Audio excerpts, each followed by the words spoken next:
Hello and welcome back to another episode of the Willie Morgan Show with Manchester United icon Willie Morgan. It's been another interesting week in football. Manchester United, of course, winning at West Ham, as we will come to, several other big things going on. But I think it's only right that we start the show by talking about a legend of football who sadly passed away this week. Jimmy Greaves, he is Tottenham's all-time record goal scorer. If you look at goals to game ratio, he is the all-time leading goal scorer for the England national team. When you look at it through that parameter, I think he scored 44 goals and 77 caps, which is incredible when you consider that players who've played double the games are only a couple of goals ahead of him. First of all, Willie, how much did that news hit you when you heard it? Because he's an icon. Very sad. Very.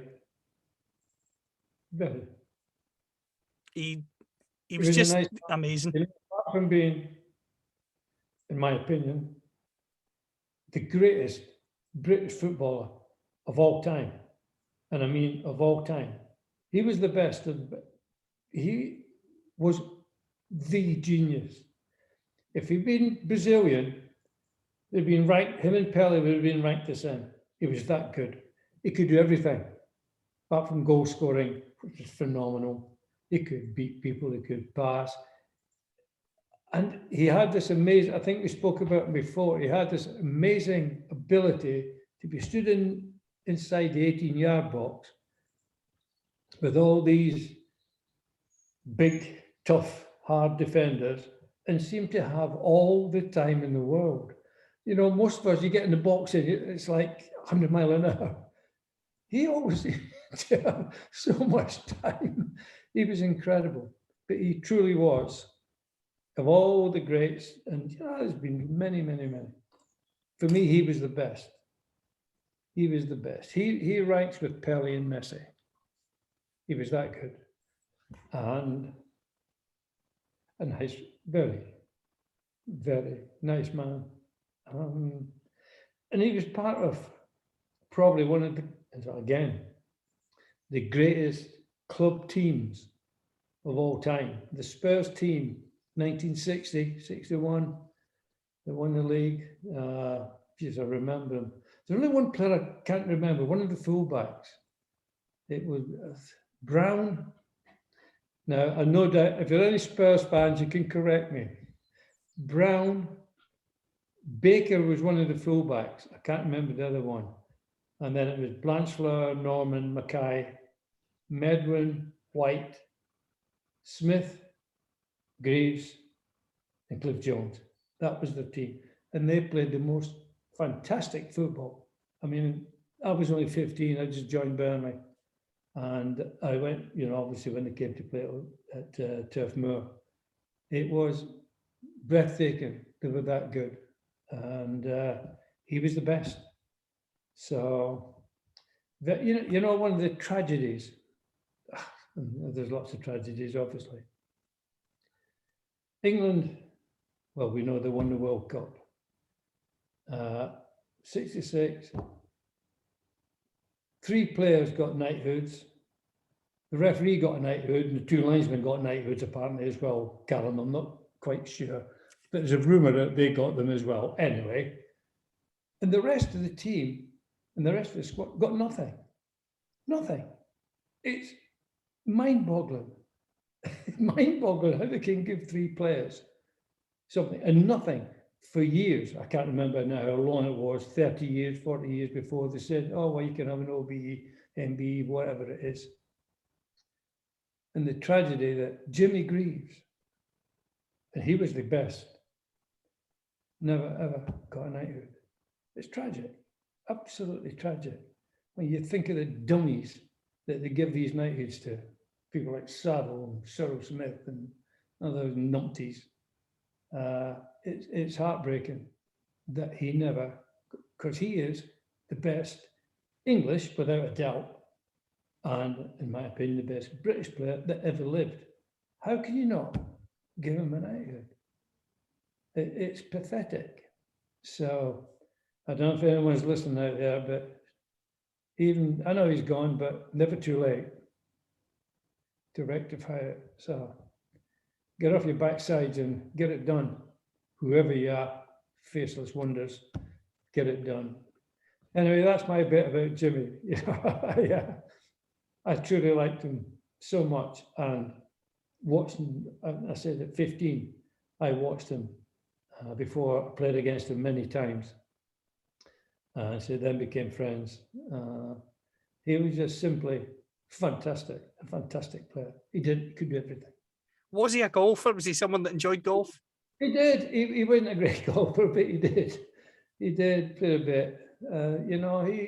He had his problems, as everyone knows. Big problem for a while. And then sadly, I think it was 2015 when he had his stroke, and that really put him right out the game. But just as far as football is concerned, genius. True genius. I said he's up there with Pelé and Messi. He's the best of all time. So wherever you are, Jim, I hope it's good. I hope it's good, pal. So anyway. On Manchester United, Willie, to go to the weekend's game, obviously there were tributes at the games too. Jimmy Greaves, which were great to see, particularly obviously played at West Ham, he played at Spurs and Chelsea, who happened to play on Sunday. But on the game itself, Manchester United came out 2-1 winners, but the game was not without its controversy. Before I talk about the game itself, though, Cristiano Ronaldo, 3 games, 4 goals. You said on the last show that he was the goal scorer that United needed, and he's shown that so far. He's going, I've said if he, and I think he will, score 25 goals, we'll win the league, because that's what we're short of. When I say we'll win the league, it depends who all he plays. We're not playing great football, by the way. I mean, we beat Newcastle 4-1. Newcastle could have won the game. It was very, very close. It looked 4-1, it was easy. No, it wasn't.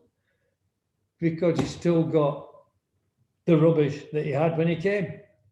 And he's playing them. And I find it's mind-boggling that he cannot see it. I like the guy. I think he's doing as good a job as he can do. I think the Ronaldo is obviously not his doing, it's the club's doing. And it'd be great for him. It's a bonus for Ollie. But he has to, it'd be nice to get McTominay back and get a bit of bite in the middle of the park. Matic, I keep telling him, I've got a tree in my garden that's quicker than him. He's useless. Why he plays him, I do not know. So anyway, and it was nice to see Jesse Lingard scored a great goal. He's, again, not the greatest player, but he scores some great goals. He is a scorer of great goals, even though he's not a goal scorer. We don't have a goal scorer. That has been our problem. Now we have, because he's one of the great goal scorers, Ronaldo. Whether you like him, whether you don't like him, he scores goals. If he stopped diving, it would help. Not for me, I don't like that stuff. Although it was, I don't know, but apparently it was not. Just on penalties, obviously United had 2 penalties turned down, or shouts for penalties turned down rather, but West Ham get a penalty as a penalty for handball. They bring Mark Noble off the bench to take the penalty, and he's only touched the ball. He misses the penalty. De Gea saves it. Were you shocked a manager as experienced as David Moyes would throw someone on just to take a penalty kick in the last minute? Why do you think we sacked him? He hasn't got a clue. Hasn't got a clue. He should be delivering milk. Joke. Nobody in their right mind would do that. No one. It's crazy. I bet Ollie was delighted to see him coming running on to take the penalty. In fact, the whole Man United team would be delighted. Crazy thing to do. He's just anyway. I've not seen Has he been interviewed since, Moyes? I don't know. The thing that they've basically said is he's the club penalty taker. We believe he's the best penalty taker at the club. So when we got the chance to put him on, we thought it made sense. Oh, so he's only there to take penalties. So keep him as sub. He's not good enough to play. Just bring him on and take a penalty. Well, hello, just a minute. Is this the Dandy or Lubino? What we're discussing here, Callum? It's crazy. It's crazy. Great for us because it's a good result. You know, it's a great result. And well, you know what I said at the start of the season. I think it was 3 teams. Then, of course, I said I saw Man City play against Leicester in that cup final, and I think it was down to 2 teams then. I think Chelsea and United. I know Liverpool made a good start again. But Henderson's fit, so I don't think they'll win anything. So. Just on Manchester City, Pep Guardiola called out the Manchester City fans because there was a crowd of 35,000 at the Champions League game. There was 15 or 16,000 empty seats. Do you think managers should be calling out fans because the supporters came back and said if you made the tickets a bit cheaper, maybe more of us would turn up? You know, I rate Pep. You know, what he did at Barcelona and what he did when he first came to Man City. Fantastic for a coach.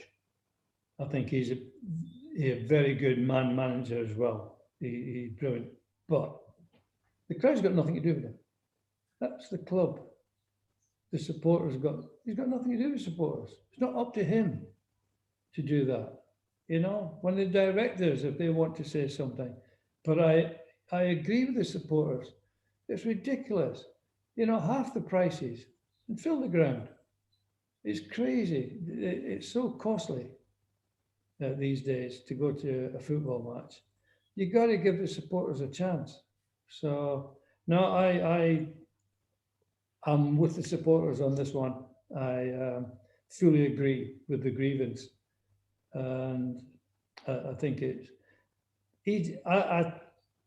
I don't know. You know, he didn't mean it maliciously. Obviously, he didn't. But he shouldn't be commenting anyway. But he's announced he's leaving, isn't he? Did I hear or read somewhere that he's now announced that he's going to leave in 2022 or 23? And well, he did say that in 2023, when his next contract is up, he would like to go and manage an international team. So he said that after this current contract, he plans to leave. Oh, okay. Well, I think I keep that to myself as well. Why would you do that? It's crazy. He's bringing pressure on himself that he doesn't need. He's got enough pressure because he doesn't have Aguero anymore, and it's shown up. They're not. Well, I saw 1 or 3 teams, and then after the Leicester match, no, I don't think they'll win the league. I think it's down to 2, and you know you've always got them Scousers hanging around as well. You know, I like their manager, by the way. I do like the manager. I think he's different class. So, did I just say that? Oh my God. I'll get slaughtered when I go down. When I go down to Tesco, I'll get slaughtered. But he is. I do rate the guy. I think what he does is brilliant. Another team I want to ask you about, we've talked about the sides that are going to potentially go for the league title in the European places. What have you made of Arsenal? Obviously, they've beaten Norwich 1-0. They've beaten Burnley 1-0. But until those 2 results, they were sitting in the relegation zone. For a club that, like Arsenal, to start a season so poorly and look as if they're heading nowhere quickly, are you shocked by that at all? No. They were struggling last year as well. The guy, I don't know. He doesn't do it for me. You know what I think of coaches anyway. And he's a right-hand man. He's great with Pep, working under Pep. On his own, not too sure. But no, Arsenal not a threat. They'll finish halfway if they're lucky. So But it's still wide open. Everyone can beat everyone, and it's just the teams. I said, now we've got Ronaldo. I know that those will score goals, and that might just be, tip us over the line. And I hope. Mind you, after I'm going to diverse. I've just remembered Livingston. Oh dear, oh dear, oh dear. I drank 2 bottles of red wine last night to get over it. I was still reeling. So you think we've got problems down here? My God Almighty. Anyway, well, just on that, the Celtic.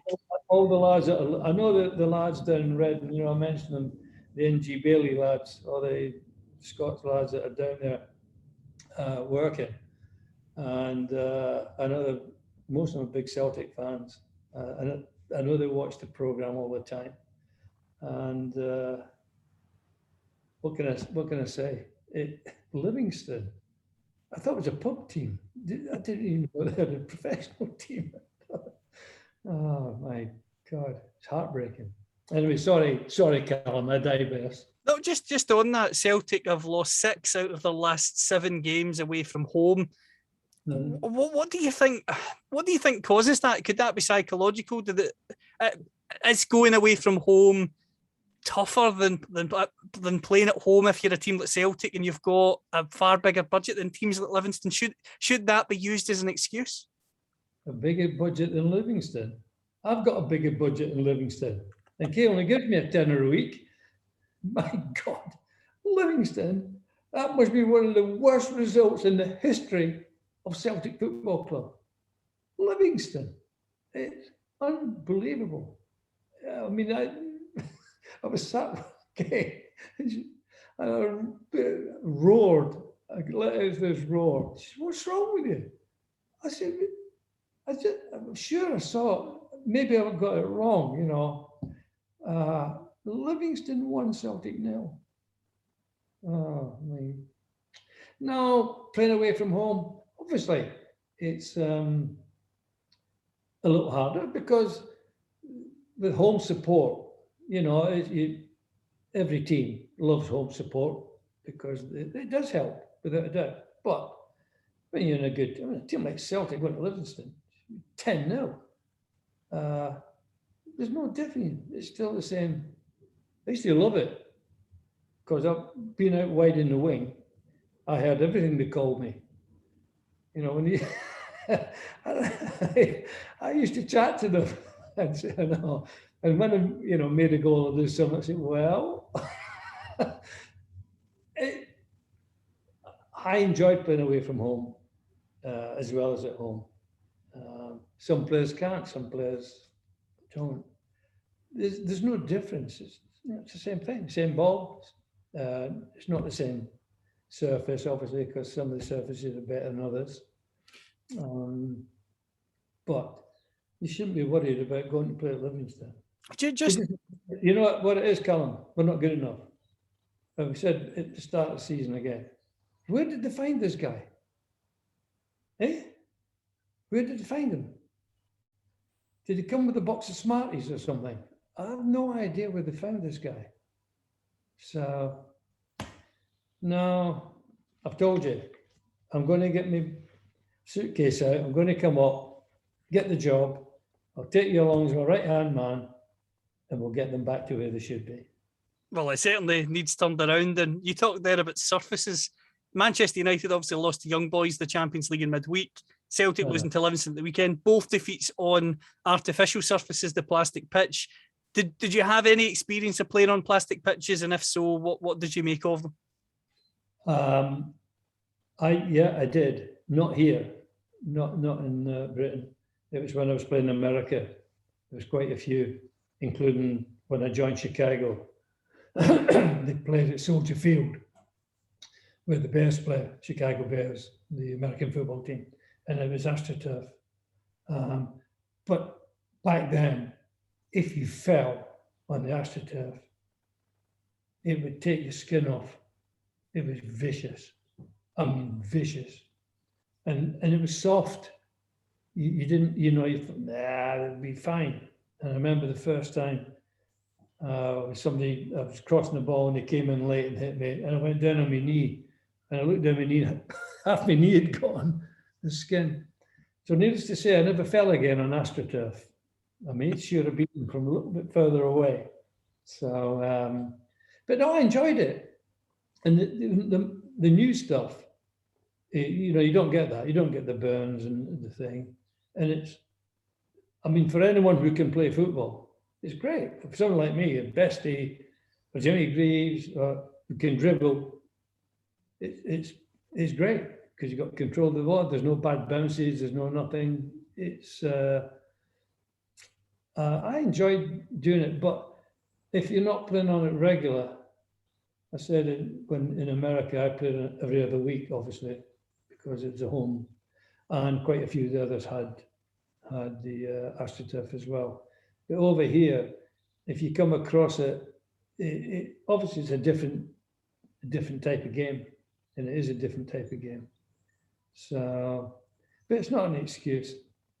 We still should, It was a bad result for us, but we're doing well in the league, and I'm happy the way it's gone. I said we're not playing great, but we're winning, and that's what wins the league. It's not the team that plays the greatest football all season that wins the league. It's the ones that get the luck, can get the breaks, get the goals at the right time, and we're doing that. So long may it continue. We've got plenty of questions to get to from our listeners. The first one is from Martin Johnson. Martin is saying, Willie, the way you went up to a fullback almost stopped them left for dead used to send shivers down my spine. How did you learn how to do this? Martin, I learned how to do it to save myself getting a boot from a big ugly left back on my backside. No, I played, we didn't learn anything. There was no training or coaching or anything. We played in the streets. We played if we were lucky, we had a tennis ball.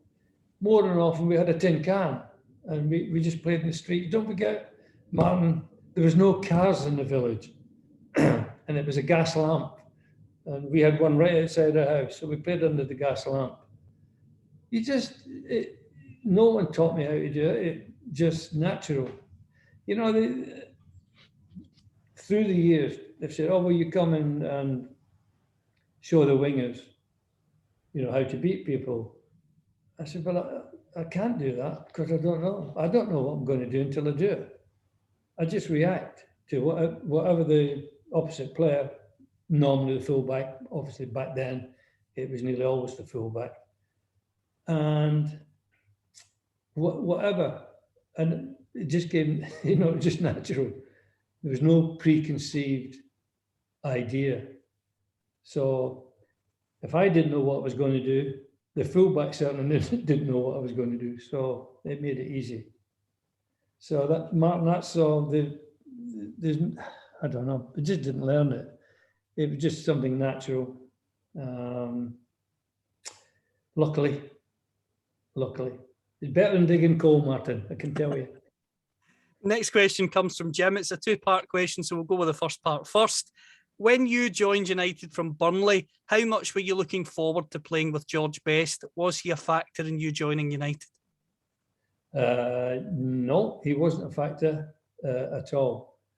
I was looking forward to. They just won the European Cup, which is fantastic, and I was looking forward to playing the World Club Championship and Estudiantes with the team that we eventually played. No, I had no preconceived thing about George or the guy that I wanted to play with was Paddy Crevin because I was a Celtic fan, and of course, and my dad said, "Oh, you're going to be playing with Paddy Crevin, How lucky are you?" Okay, and I was. He was a great player, Pat. And but I said the first day of training, Jim, after training, best day came up, finished at 12 o'clock down at the cliff, and said, "Do you fancy coming up to Manchester? You've got time, come to Manchester, have a bit of lunch." And he said, "You know what it's going to be like." And this is, oh, the story's there, it's out there. He said, "They're going to be comparing, they're going to be trying to, put things between us and all that. The press, you know what they're going to be like." He said, I want to be friends. And we became friends that day. And we were friends till the day he died. So, no, it was great playing with him. We got on great. You have to watch some of the old matches on YouTube. I loved it when he scored, not made his goals, and he made it. I remember making a goal for me. I can't remember who we were playing, Derby or somebody, or Sheffield. He put me through, great ball, put me through. But we got on great. It was a myth, all that thing, but I know I took the shirt, but he didn't mind. He genuinely didn't mind, Jim. So, and it was great. It was great playing with the whole team. The team I joined for a few months. It was fabulous. Then it started to break up, and of course, the rest is history. The second part of Jim's question is about Cristiano Ronaldo. Do you think that the players having the opportunity to play with Ronaldo will help them improve their game because he has been all around the world and won so many trophies? Improve their game? What we were talking about, though. Well, it's not going to improve Matic. It's not going to improve Pogba, Fred, Martial. No, I can't keep going on. What it will do, it will help them. It will help them because he will score goals that we've not been scoring. And, obviously, a lot of players play better when they're in front because the pressure's off. And that will help indirectly. But the fact that he's there, he doesn't knit things together for other players. That's not what he does. He likes to be in the end of things, scoring goals, and he's great at it. But he's not going to knit the team, knit the team together. So, but yeah, they should be delighted that, in fact, they won the Bulls. The fact that he's come because he will score goals, and that's what we need. So indirectly, it helps them. Gary's question is an interesting one. He said that he's a big fan of Spanish football and in particular likes watching Barcelona. Did you ever have an opportunity to play for a Spanish club? Yes, I did, Gary. When I was, I was 18. I got into the Burnley team, I think 63, and we went on a youth tour in the summer to Germany to play in a youth tournament. And I'll diverse in a second. And after the match, we played Real Madrid and we beat them. And I tore their full back to ribbons. And the manager of the team said, I've been in touch with Bernabeu, I think he was called, the chairman at the time, Bernabeu, which I think the stadium's named after him, isn't it? Is it Bernabeu? Real Madrid? Yeah. And he said they would like to sign him. Is he for sale? And Burnley said no, he's not. So, and don't forget, I'd never been out of the country, so I didn't even know where Spain was. Not right. And yeah, so I could have gone to Real Madrid as a young lad. The last question we've got this week is from Lisa. By the way, sorry. And I was going to tell you as well, in that tournament, many, many years later, we played against Ajax. they were one of the youth teams as well. And many, many years later, I'm in an airport. I was actually flying back from Italy through France. We were down in the Italian Riviera and had to get a train back to France to fly back to play against Brazil for Scotland. It was summertime. And I'm in the airport and with pal of mine, Barry, and he said, "Oh, it's over there." He said, "Johan Cruyff is over there." He said, "Go and say hello." I said, "No, I'm not going to say hello, And they just won the European Cup. Anyway, he took me and he came over and said, "How are you?" He said, "You don't remember me, do you?" I said, "Well, it's officer, no." He said, "I played against you in Germany when I was 16 or something." He said, "I played for Ajax and we played against you. You beat us." I said, I didn't remember, to be honest. But obviously, I followed his career because he's one of the great players as well. And then we met up again in America when he came out to play in America. He was a nice guy. So I digress, Gary, sorry. Oh, a great story as well, and another true great of the game, as you say. The last question we've got is from Lisa. She said, "I'm sad to hear about the passing of John Challis from Only Fools and Horses this week. Do you have a favourite sitcom or a favourite TV show that you go back to?" I loved all of them. I loved Alf Garnett. I loved Fools and Horses. I mean, the old ones were great, but the one that I loved most of all was Rising Damp. I thought that was the funny. I mean, he was a genius, the guy in Rising Damp. But most of the old, I mean, they couldn't do them now, could they? Obviously, PC and all that thing going on. But they were funny.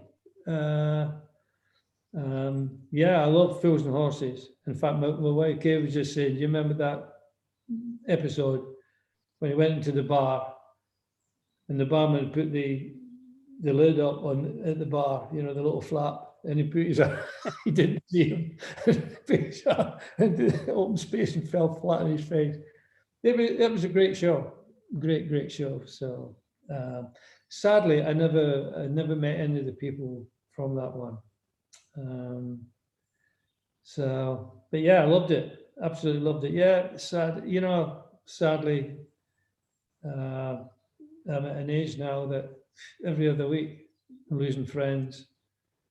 It's unbelievable. And against someone who we didn't mention in the last day, Terry Cooper. Great guy, lovely guy, great player. He's gone.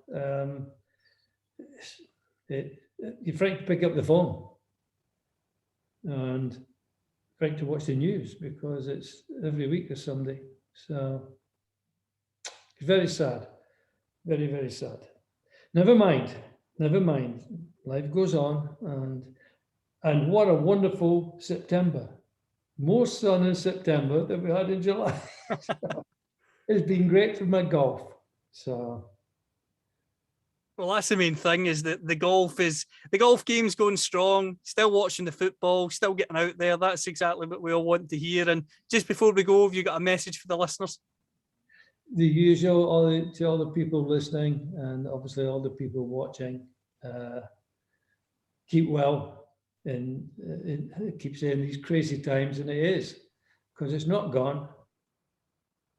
This, my Dave Allen, another show which was brilliant, the Dave Allen Show, as he used to say at the end of his show, "May your God go with you."